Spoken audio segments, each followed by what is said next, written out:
on the 29th day of Safar, 11th year after Hijrah, the Prophet ﷺ fell sick. And when he was sick, he started with a headache and it broke into a very severe fever. His sickness was double or triple the sickness of the regular man. And while he was in this state, it became so difficult even for him to lead Salah that he gave permission to Abubakar as Sadiq radiallahu anhu to lead the prayer.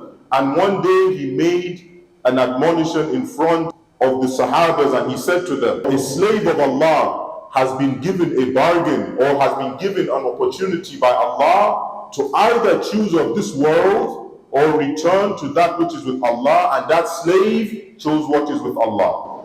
And who was this slave? The Rasul sallallahu alayhi wasallam. Nobody understood this statement in the congregation but Abu Bakr, and Abu Bakr began to cry profusely.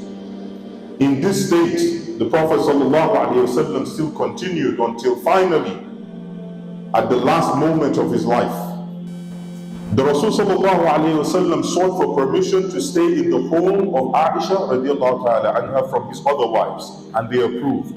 And while he was in her home and the fever kept getting worse, he would take his hands and dip into a bowl of water and sprinkle it over his face. And his daughter, he called for his daughter Fatima radiallahu ta'ala anha, who came to him, and he whispered something in one ear and Fatima began to cry.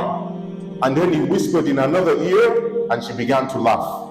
And the Prophet sallallahu alaihi wasallam stayed in this state, and the day or the final moments of his were in the arms of his wife Aisha, precisely on her chest, and his back was before her, and he had seen the brother of Aisha come into the room. That was Abdurrahman. He had a siwak in his hands, and the Rasul sallallahu alaihi wasallam looked at the siwak, and Aisha knew what he wanted was, he desired the siwak, so she took it, she chewed on it to soften it, and gave it to the Prophet sallallahu alaihi wasallam as he began to clean his teeth. In that state, he began to say, Ma'an Nabiyyin wa Siddiqeen wa Shuhada'i wa Salihin. And his final statement, Allahumma Rafiq al-A'la, that, oh Allah with the highest, oh Allah in the company of the highest. And in that state his hands fell down and the life of the Prophet ﷺ was taken. The news spread very quickly in Medina, and people could not believe this. Umar bin Khattab radiallahu ta'ala anhu, whom it was said, after al-masha ala al-ard ba'd al-abiyah, the one who was smart and intelligent and strong, would not accept that the Prophet ﷺ had died. He said, no, he has gone up to meet with Allah as Musa went up. But Abu Bakr, who knew what had happened, when he came and he arrived and he walked past everyone, he went straight to the home of Aisha, where the Prophet ﷺ had been covered. He knelt down and he opened the face of the Prophet ﷺ, and he kissed his forehead, and he looked at him. And Abu Bakr as-Sadiq broke down and began to cry. And he says, Bi abi wa ummi, my father and my mother for you, Ya Rasulullah. Allah will not test you with death 2 times.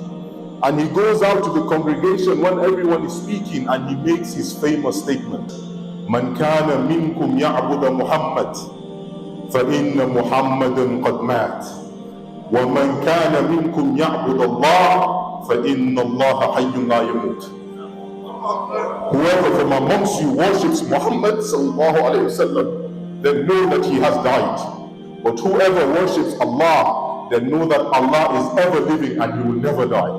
May Allah subhanahu wa ta'ala count us from amongst the ummah of the Rasul sallallahu alayhi wasallam and unite us with him. May the peace and blessings of Allah be upon the final Nabi, An-Nabiyul Ummi, the one whom Allah sent to mankind as guidance for us, and rahmatul lil alameen.